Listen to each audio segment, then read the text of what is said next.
Primark acting pretty swiftly, you have to say, to compensate the victims of the disaster in Bangladesh. They say that this compensation will include the provision of long-term aid for children who've lost their parents. We're not quite sure exactly what they mean by long-term, but the details are pretty sketchy, and we don't know if how much money will be put into this fund. But they say that there will be financial aid for those injured and payments to the families of the deceased. And I'm joined by Ruth Tanner, who's from a charity called War on Want. Very briefly, if you can, Ruth, just tell us what the charity stands for.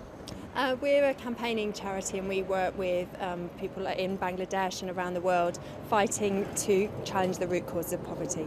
Well, presumably then you haven't been a great fan of Primark over the years, and you've known that people who work in the supply factories have been working in difficult conditions. Yeah, I mean, what's happened has been a tragedy, but it's not an accident.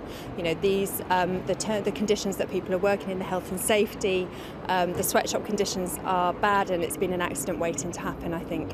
So while we welcome Primark's move, and I think other companies should do the same, we need more than this. We need real action to ensure this never happens again. I mean, we have to make clear, really, that these people aren't employed by Primark, so they're not really under any obligation, are they, to put up this money?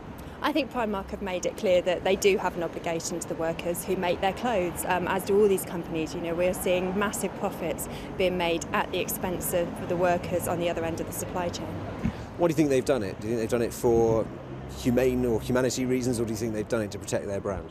I think there's been an incredible outpouring of anger and horror, both on the streets of Bangladesh but all around the world. You know, we've seen people taking action here in the UK in unprecedented numbers because both the scale of the tragedy and also the clear role that UK companies play. Okay, Ruth, thank you very much indeed for joining us. It is worth mentioning as well that another company that receives clothes that have been made in that factory in Bangladesh is a company called Bon Marché, and we've heard from them tonight. They say they're still gathering information on the situation out there, and they will decide in due course on how to move forward with helping the victims, but they haven't made a decision yet as to how they might do that.